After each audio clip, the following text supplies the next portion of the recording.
திருமயம் சட்டமன்ற தொகுதியில் பிரச்சாரம் மேற்கொண்ட திமுக வேட்பாளரும் அமைச்சருமான ரகுபதி, எடப்பாடி பழனிசாமி பரப்பும் பொய்களை மக்கள் நம்ப மாட்டார்கள் என்று விமர்சித்தார். மகளிர் உரிமைத் தொகை 2000 ரூபாயாக உயர்த்தப்படும் என வாக்குறுதி அளித்த அவர், தமிழகத்தின் தன்மானத்தை காக்கவும் பெண்களின் பாதுகாப்பை உறுதிப்படுத்தவும் உதயசூரியன் சின்னத்திற்கு வாக்களிக்குமாறு மக்களிடம் கேட்டுக் கொண்டார். 58 IAS IPSகள் நான் முதல்வன் திட்டத்திலே படித்து அதன் மூலமாக தேர்ச்சி பெற்றவர்கள் என்பதை இங்கே நான் தெரிவித்துக் கொள்ள கடமைப்பட்டிருக்கிறேன். எனவே இப்படி இத்தனை திட்டங்களையும் கொண்டு வந்திருக்கிற ஒரு அரசு வருங்காலத்திலே உங்களுக்கு மகளிர் உரிமை தொகையை 2000 உயர்த்தி தருவோம்.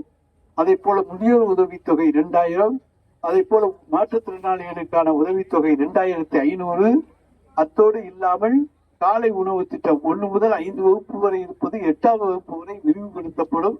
இத்தனைக்கும் மேலாக 8000 ரூபாய்க்கு தேர்தலில் வெற்றி பெற்று வந்த பிறகு உங்களுக்கு கூப்பன் வழங்கப்படும். அதில் உங்களுக்கு தேவையான பொருட்களை நீங்கள் வாங்கிக் கொள்ளலாம். எடப்பாடிக்கு எங்களுக்கு என்ன வித்தியாசம்னா, நாங்க சொல்வோம் செய்வோம், அவர் சொல்வார் செய்ய மாட்டார். இதுதான் 2 பேருக்கு உண்டானது. கொரோனா காலத்துல 5000 ரூபாய் கொடுங்கன்னு சொன்னோம், கொடுக்க மாட்டேன்னாரு. 1000 ரூபாய் கொடுத்தாரு. 3 மாதத்திலே ஆட்சிக்கு வந்தோம். ஜூன் ஜூலை 2 மாதங்களிலே மீதமுள்ள 2000 4000 ரூபாயை தந்தோமா இல்லையா?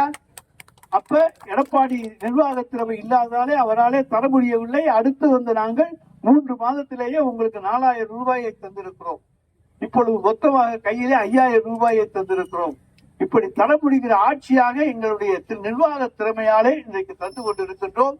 தமிழகத்திலே இன்றைக்கு இந்தியாவிலேயே அதிகமான பணப்புழக்கம் உள்ள மாநிலமாக, மகளிர் கையிலே பணப்புழக்கம் இருக்கக்கூடிய ஒரு மாநிலமாக தமிழ்நாடு இருக்கிறது.